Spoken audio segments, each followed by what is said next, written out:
everyone, to the Millennial Minded Podcast with Marquise. And Gia. And we're glad to have you on board. Glad to have you listening to this new podcast that her and I started. My name is Marquise. I'm with my cousin Gia. I'm a songwriter, recording artist, producer, musician in the church. And we're coming with our perspective on different things. And go ahead, Gia, introduce yourself. My name is Najia, and for short, everyone calls me Gia. I'm in my late 30s, and I'm in my final year at King University. I decided to go back to college to complete my degree in my early 30s. I'm a single mother to a wonderful son who will be 19 in a few weeks. I'm a creator and a visionary, and my personality is a mix between no nonsense, yet humble and understanding. I say what I mean, and I mean what I say. However, I can admit when I'm wrong and too forward.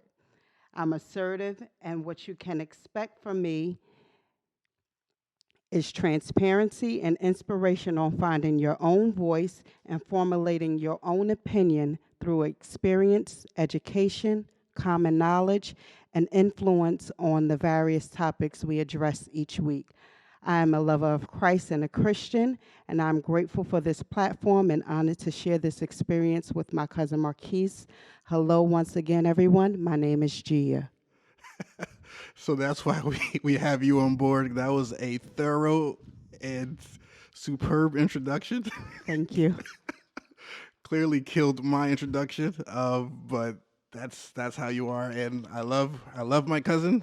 She's very assertive, and everything she said, she's going to be very transparent with you guys, with all our listeners and viewers.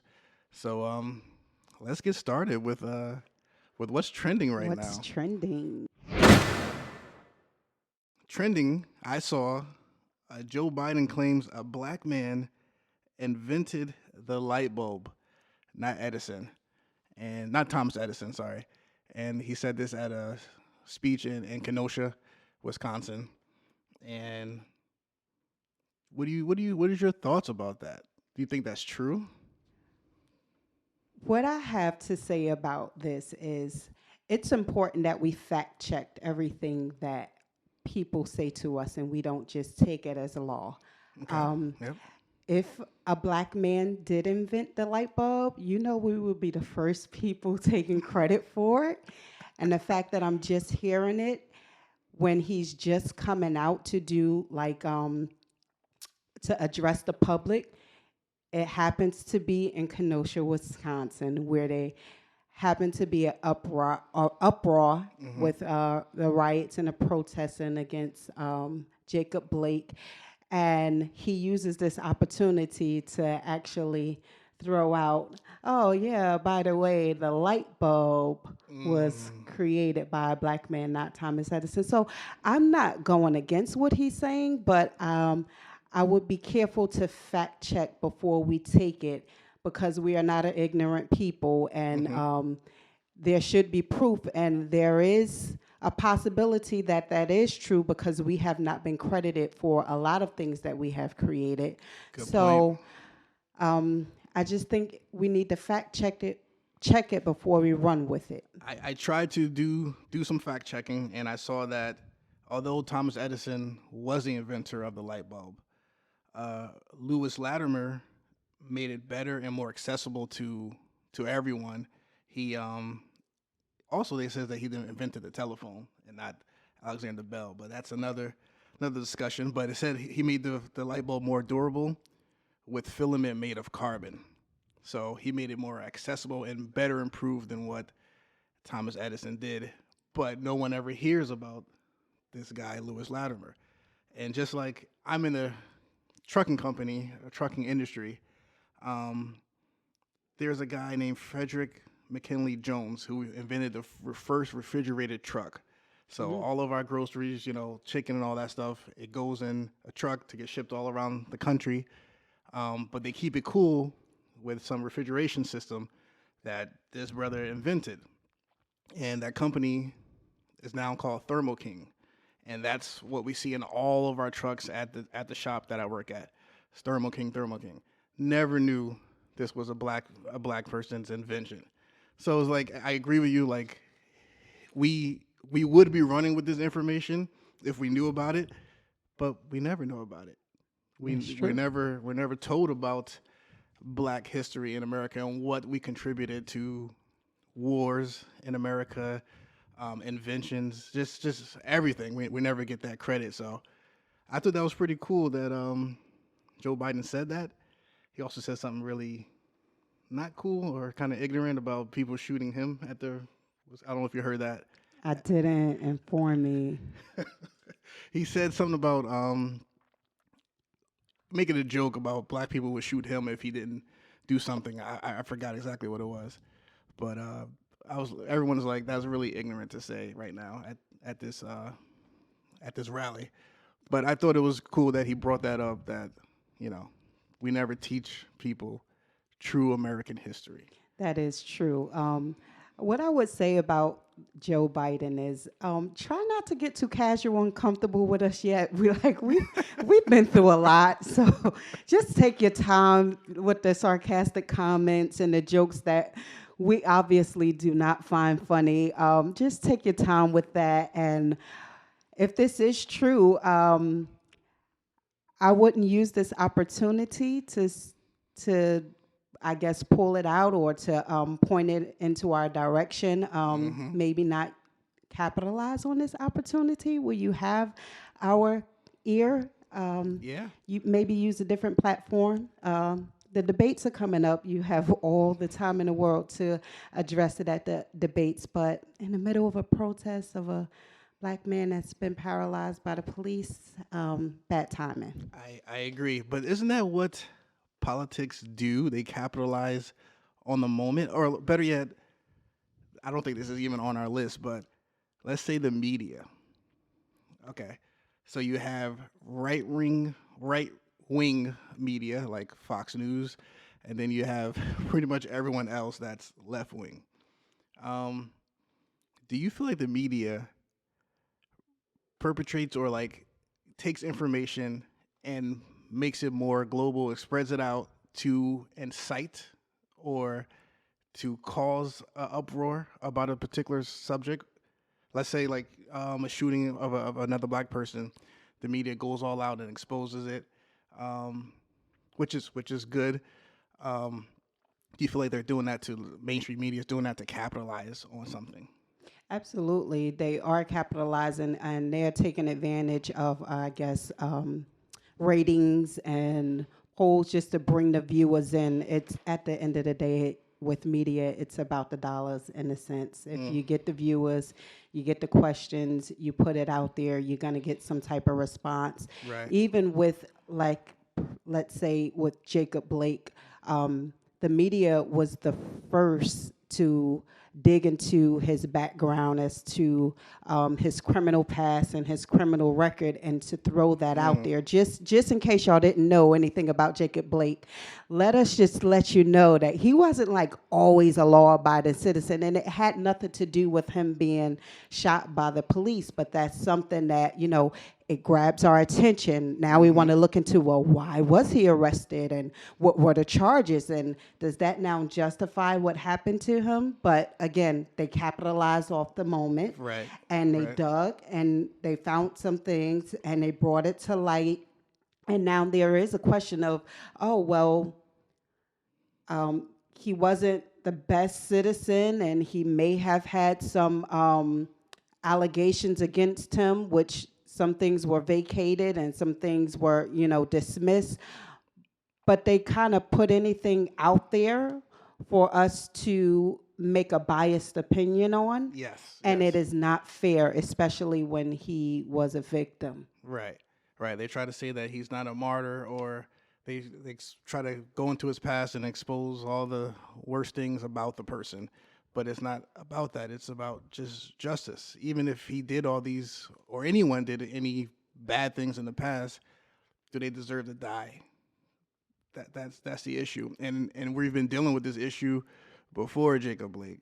You go all the way back to Emmett Till. You can go all the way back to slavery times. Like, we've been dealing with this.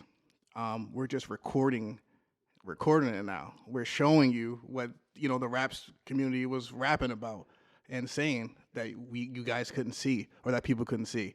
So um, we're not saying these people are good. We're just saying, it doesn't require this. Like, you let the guy. We can. I guess we can go into it right now. Yeah.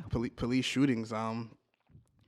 Like, I have friends that feel like Jacob Blake shooting was justified. Mm-hmm.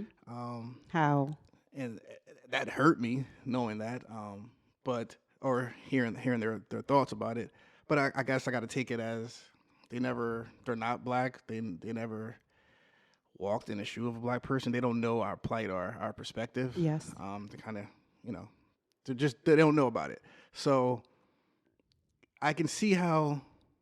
All right, you don't walk away from the police. Yes. Okay, we agree on that. He shouldn't have walked away, or anything like that, going to his car.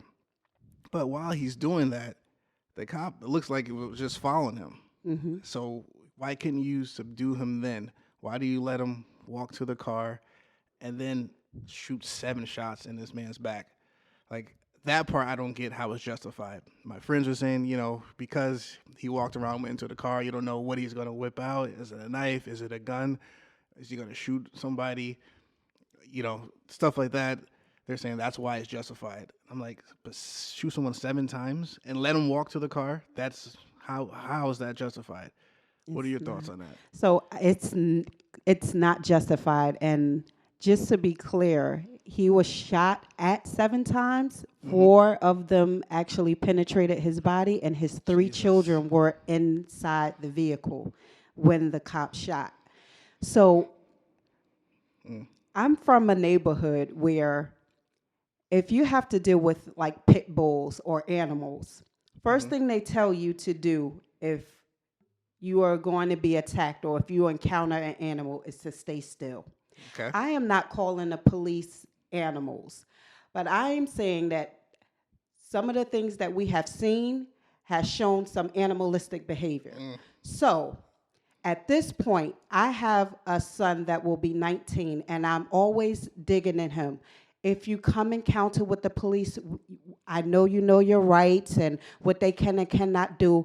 Just stand still at this point, because at some point it seems like they got like a little bit of an itch. Yes. And if you flinch the opposite direction of where they're trying to pull you, it's automatically resisting arrest. So at this point, I'm not saying that all black men, but we just got to keep it in the back of our minds that it's either you or them. And at this point, I would rather us comply and complain later. Yes. Instead of resisting and giving them the opportunity to say, well, I felt threatened. If you flinch your arm, they will feel threatened. If you turn and walk away, they will feel threatened. Now, he did let him walk to the car, and he was like pulling him by his wife beater that he had. So it's just like you felt threatened once he got to the car. And it's just like, if this man had 3 children in his car, what's the likelihood of him doing anything like that with a 3, a 5, and an 8-year-old in a car? Exactly. Unless they're going to go to maybe he's mentally ill or something like that. I can't see the justification for it. Yet you have a kid named, I think it was Kyle Rittenhouse, that crossed state lines with a gun, who's not even 18, with a gun, shoots 2 people, or kills 2 people, I'm sorry. Mm-hmm. And one was injured. And he's walking by the police with the gun, and there's, everything's cool. I understand it's an open carry state. But who's more of a threat, my black skin or this teenager with a gun, or openly carrying a gun? And I don't think America gets what's happening in our communities, or sees the issues that we're dealing with. We're more feared just because of the color of our skin. Yes. And like that hurts and hits real. Like, I remember my mom, having to give me, I think every black household has to give your child that police talk. Yes. And I fear the cops, which is horrible to say because you're supposed to call them when you need help. But if something bad happens, you're kind of hesitant. You don't want to reach out to the police because of stuff like this. But I remember having to have that talk at a young age, like, yo, if you're driving, you get pulled over, you put your hands on that steering wheel and you do not move. You roll down the windows all the way, comply. Don't do any sudden movements. If they ask for your registration, officer, it's in my glove compartment. May I please reach for it? Or let them reach for it. Like stuff like that. But not everyone has to go through that. That's true. You know what I mean? Not white America, I would say, or most people have to go through that. But we have to teach our children that because we want to make a home to our families. And it's sad that the color of our skin is still an issue. It is still an issue, and it's crazy that we are more of a threat to them than they are to us because according to the FBI statistics, 1 in every 1,000 black men should be expected to be killed by the police during their lifetime. Jesus. In 2019, over 1,000 people were killed by the police. 235 of them were unarmed African Americans or people of color. Okay? Now, in 2019, 48 cops were killed in the line of duty. 7 of them were by homicide. The majority of the reasons cops get killed is traffic accidents. What? It's not us. And they have been trained for years to try to defend themselves against us, to protect themselves against us, to protect property. And we are not the leading cause of a death for a cop. Driving is, not an African-American male. That is good info. So it's like the training. Are they trained just to write tickets and to be able to recite a summons? They're not trained to deal with the mentally ill. They're not trained to be culturally sensitive to any community besides the community that they identify with. I believe the reason why Kyle Rittenhouse was able to walk past the police with that gun is because the majority of the cops that were there were the same color as him. Of course. The majority of the cops that were there, it was their brother. He looked like them, so he was not considered a threat. So that brings up a good point about just knowing the history of how the police came about in America. You have what they call overseers, which is now officers. I think KRS-One used to put that in the song. Overseer, officer. They were former slave patrols. They used to monitor slaves, make sure they're doing stuff right. They were unorganized. They weren't professional, but they were all white males keeping order for slaves. Then, as they moved into the city, they became more organized, formed the police. That's the police department. Their whole thing was to keep slaves in check, protect property, like you said, make sure slaves are not acting out of control. That was the original formation or the history of the police. The Ku Klux Klan came together, I think, after the Civil War, yes. To intimidate, terrorize black folks. The Ku Klux Klan, during the Civil Rights Movement, worked hand in hand with the police. Wow. Police were attacking, with dogs. The history about that. You've seen that, Martin Luther King, and those folks marching. Police were right there, attacking people. That they've been trained, or the history of it at least, is we're getting black people in check. We're after black people. They're the threat. They're the problem, and we're here to keep a social standard, I guess. And it shouldn't be that way. That's why the whole talk about police reform. You mentioned like mental illness. We don't think they're trained to handle these type of circumstances. And if they're scared, shoot, we're scared, and we don't have the gun, or we're not trying to attack.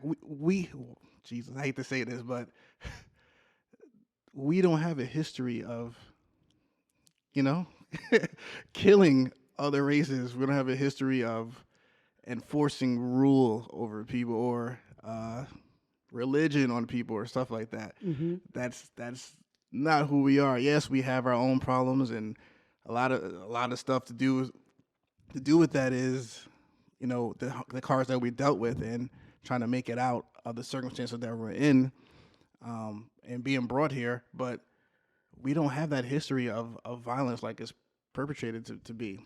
There's not a angry mad black woman. There's not a angry black man. We're not animals. No. You know what I mean?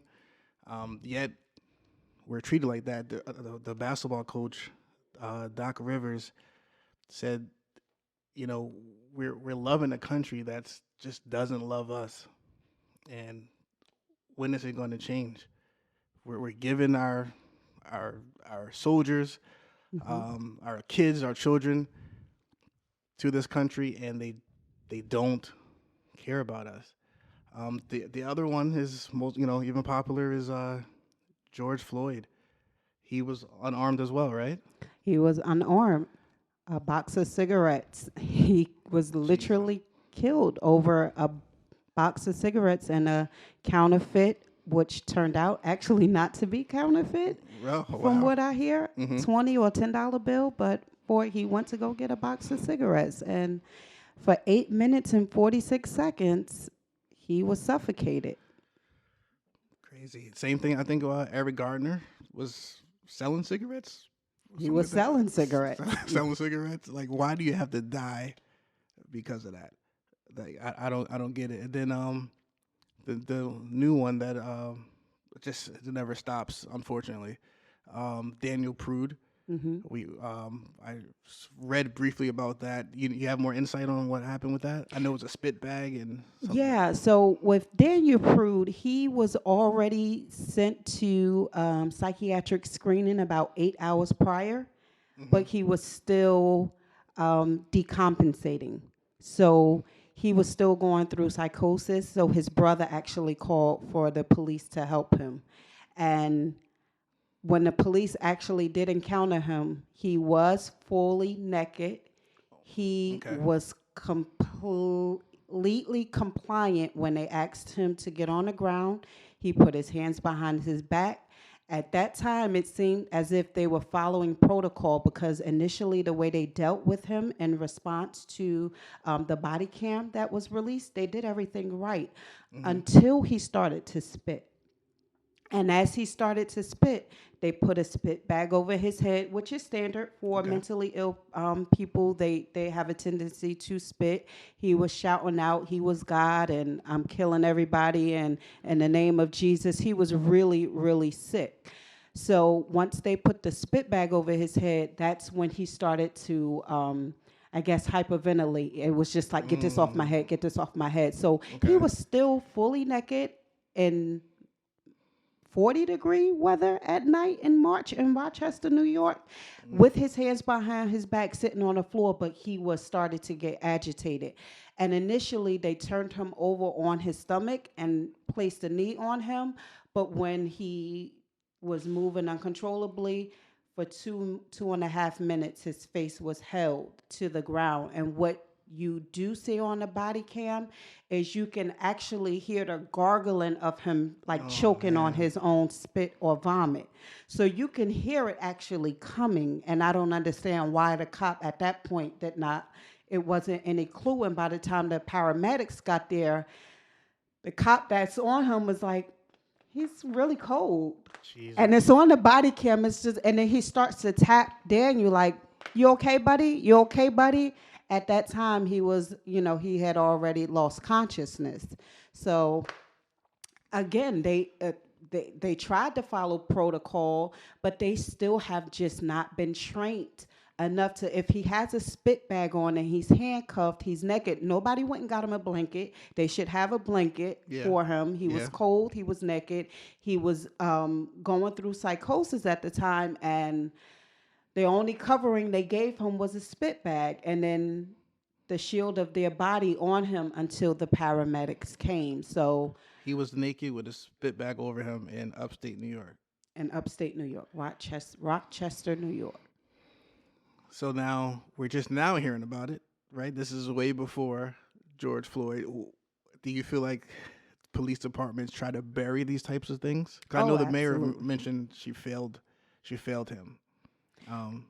Well, the mayor did mention she failed him, but she was actually lied to by the police chief because she was like, "Y'all told me it wasn't no That's not body cams surprising. on." Yeah, and so it's just like once she found out that because the first thing he came out was, "We released all cameras. It's not a cover up," and then they found out that it actually was a cover up. They did everything. They told her everything except for the fact that they held his head to the ground for 2.5 minutes before the paramedics came. They left that part out. So if it had not been for the release of the body cam is the only thing that actually showed how he died. So, but the body cams is something that's new, which will lead us into why we protest and why are there riots and why are there uproars, and there are some good things that come out of protest. There have been many good things from our standpoint that have come through our protests, and body cams just became one of them. If it had not been for the body cam for Daniel Prude, they know that he died of asphyxiation, but they just thought it was on his own vomit, not that the cops held him there. So That's it was a wow. cover up, and now that everything is unfolding, we have a lot of apologies now. But the cops were suspended with pay. Why is that always happening? Right? They never get tried. They never get. They usually, never get convicted for something. Like that's what we're saying. Like friends who are not black. Like, do you see what's going on? If this was a black person, he would be done. He would be fired, no pay, whatever.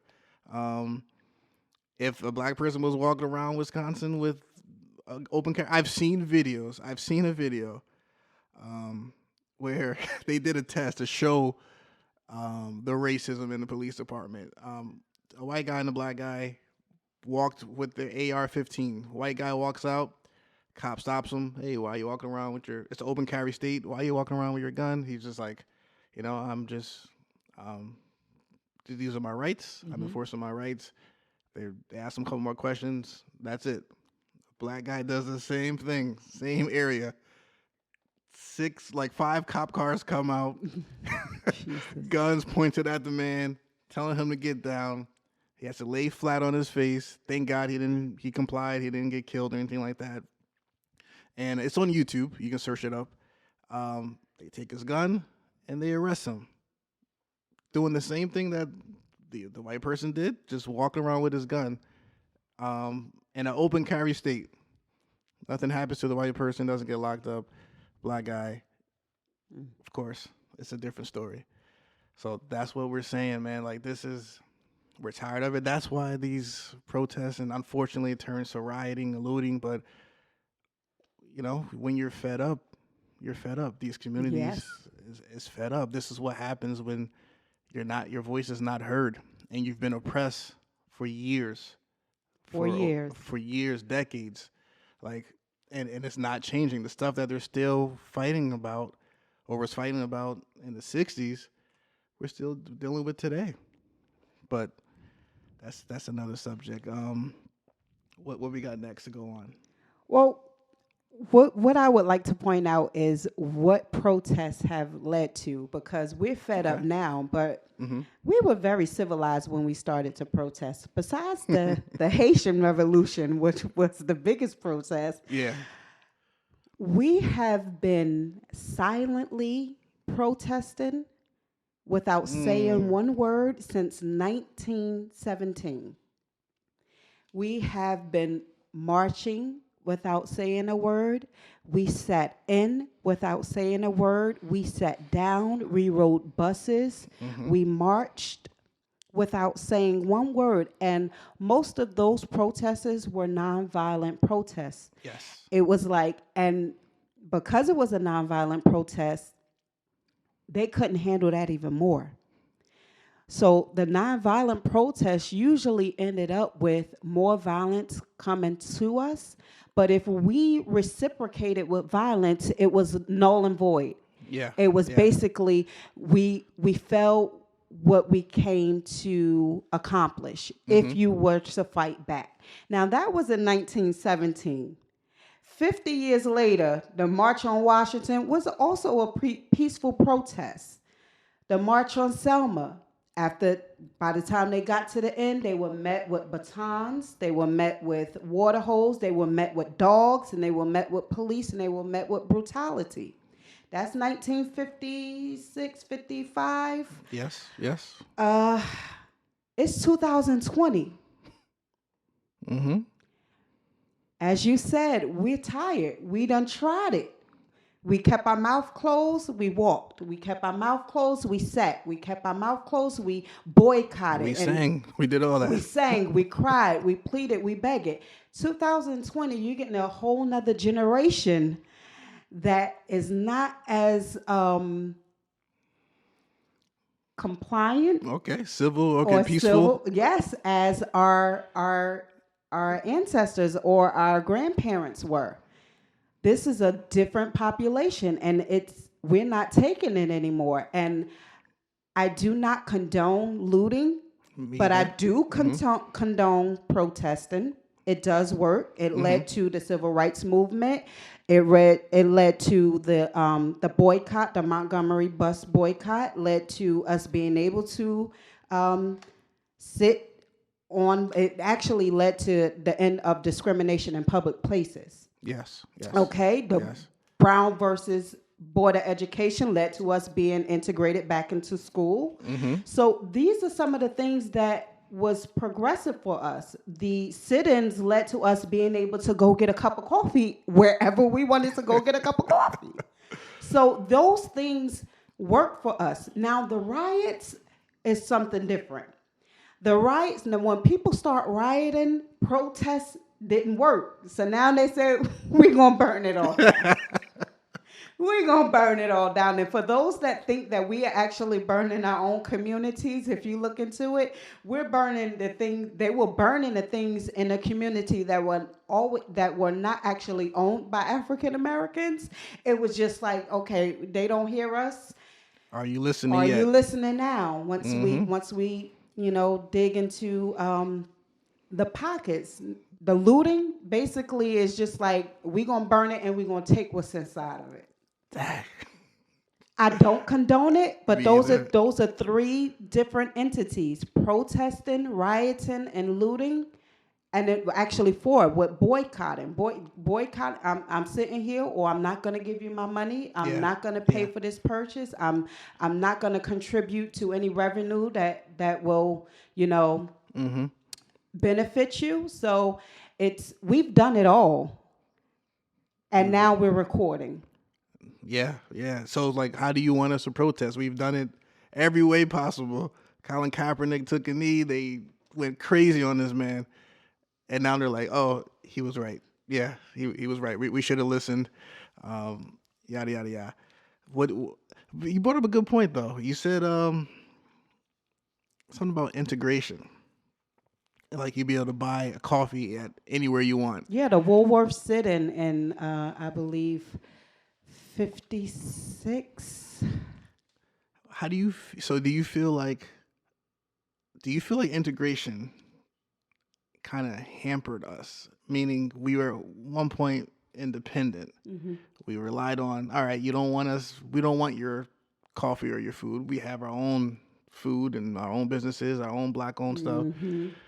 Do you feel like integration messed that up? I have people that I talk to like, yo, integration kind of set black people back. Wow. I could see where it may have set us back.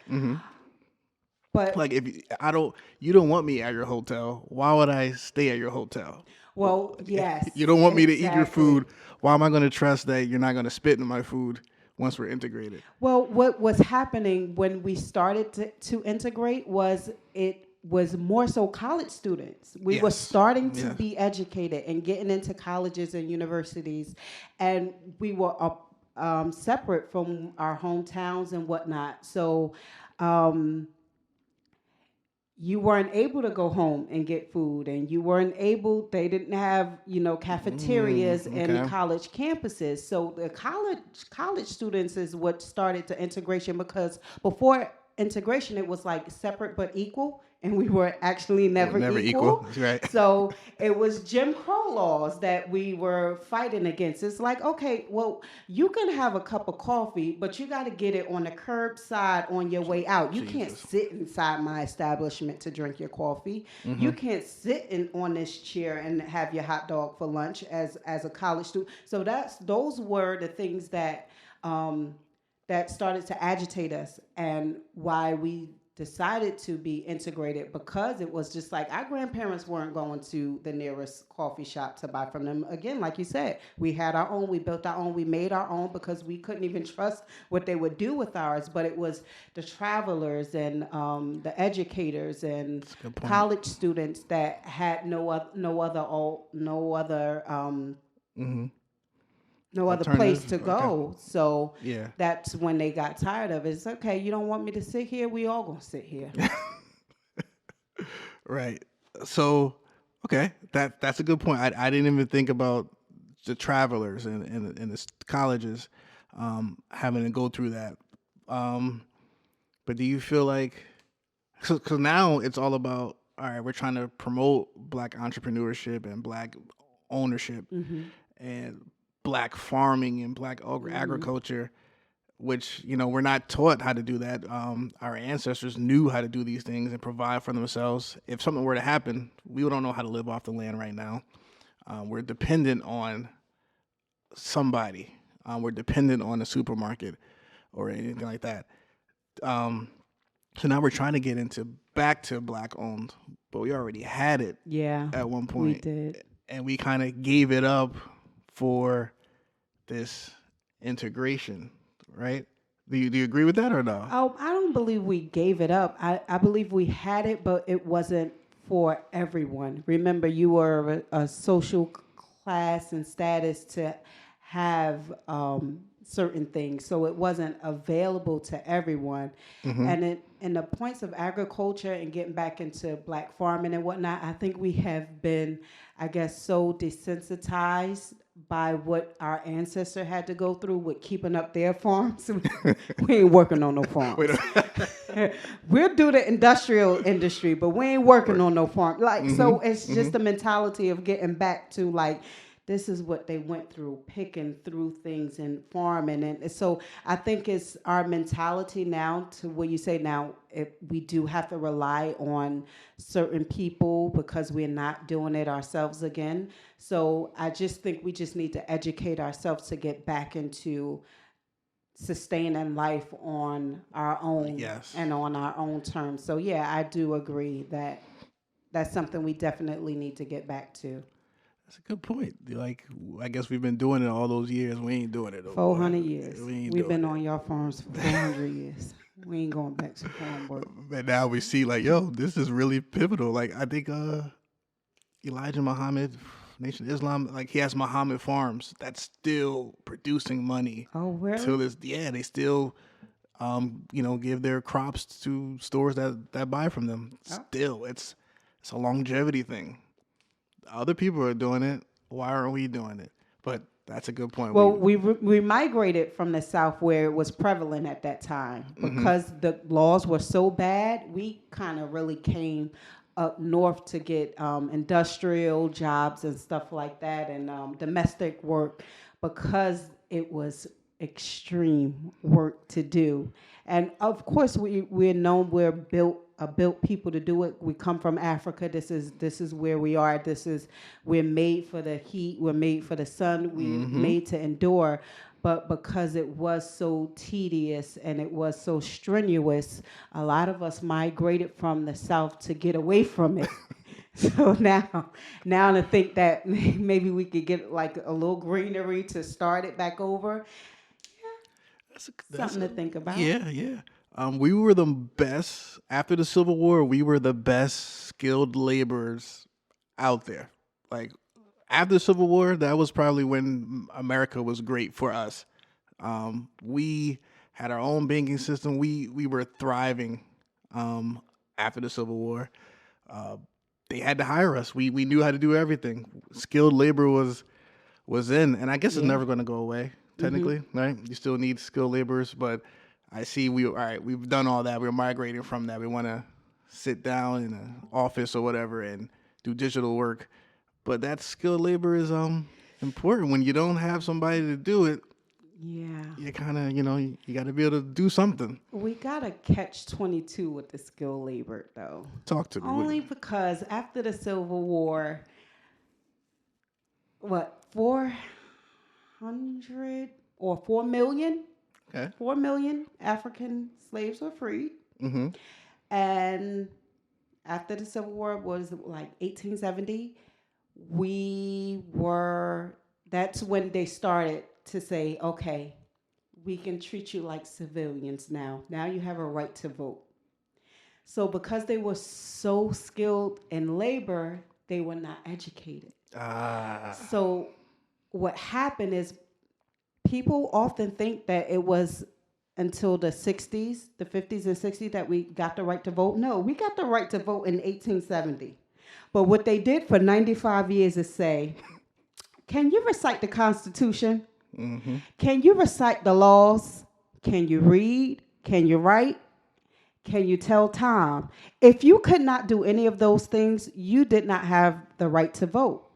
Even though the law said that African Americans, blacks, free blacks now have a right to vote. So the skilled labor, it was good for us, but when it came to our education, on the other end, we kind of took another back seat for another 100 years because we were just working mainly with our hands and not with our brains, with learning. And so for 95 years, that skilled labor it took precedence in our lives, and it took us 95 years to get educated on the fact that a normal white person can't recite the Constitution. Yeah. Why do you have that as a law for black people to come and vote? A normal white person cannot recite the state laws, but that's a requirement for blacks to come and vote. And once we found that out, that's when we were able to say, this is unconstitutional. That's led to the Civil Rights and the Voting Act. So, yeah, we've always been skilled, but now it's time. I admire a man that can do both, especially a black man that can do both. Can you change my tire and can we sit and read a book together? You're right. That is a catch-22. You got to be able to do both. It's just sad that back in those days they couldn't recite those things. No. So you mentioned 1870? Yeah. The 15th Amendment allowed blacks to vote. I guess we're pivoting to voting. The first black voter was Thomas Peterson out of New Jersey. Cast his first vote. But they put up these roadblocks that you mentioned, the literacy test, intimidation. I read about the grandfather clause. Oh, yes. That doesn't make any sense. Explain the grandfather clause. That a black person could only vote if their grandfather was able to. And my grandfather was slaves.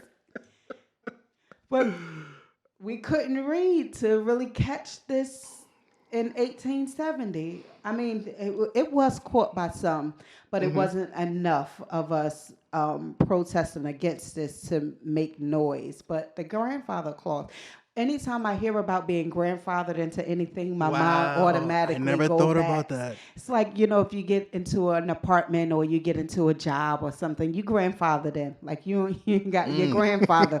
And I'm looking like my grandfather built America. Yes, we did. Built this country. Yes. I should be grandfathered into everything that's available to me if that's the case. Mm-hmm. You're absolutely right. So that they never wanted us to have equal rights. Voting at the time was only for white men that were homeowners or property owners. That was their thing. I saw in 1920 go ahead, women's rights, 19th Amendment, women can vote. I thought that's incredible.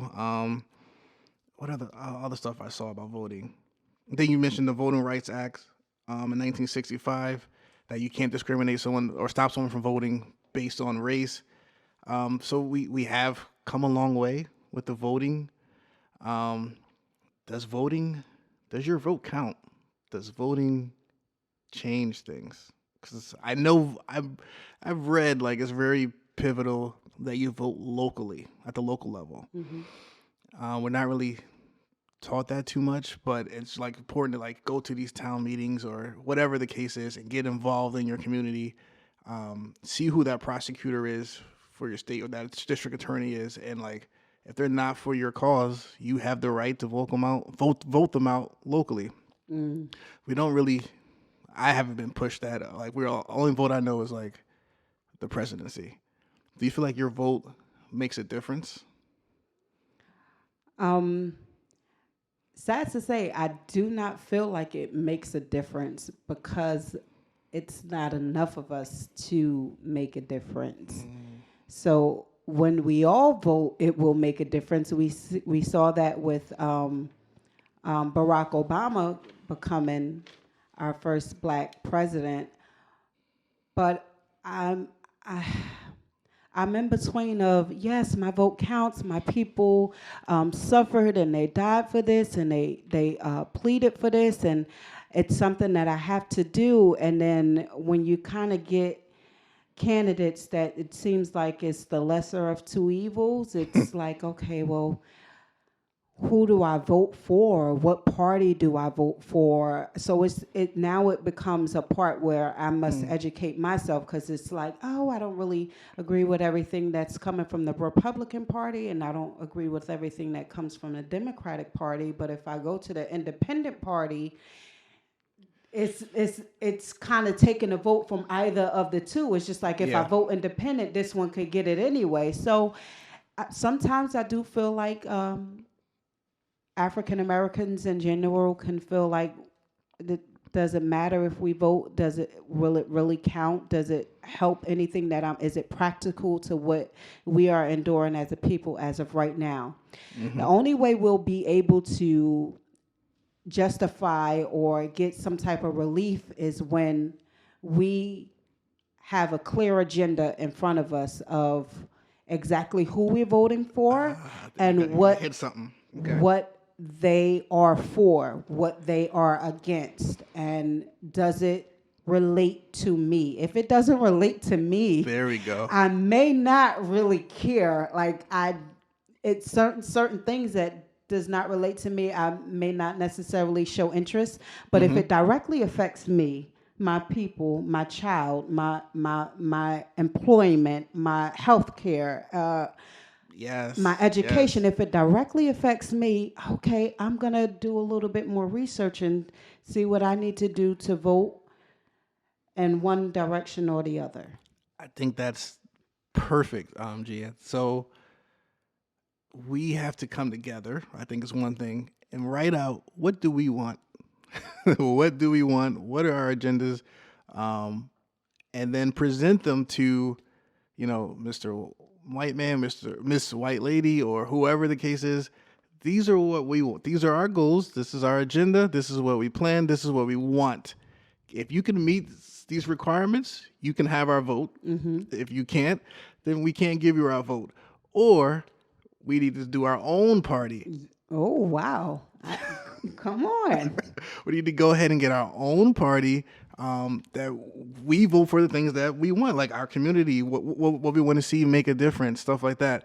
We need to go that route because even though the founding fathers were, not caring about equality for certain people, I say, they never wanted a two-party system, which is what we're stuck with. It's either, Democrat or Republican, and that's it. If you go independent, you're right. You're scared that you might lose your vote. Yeah. In Jersey, I think you can go independent because Jersey always goes Democrat anyway.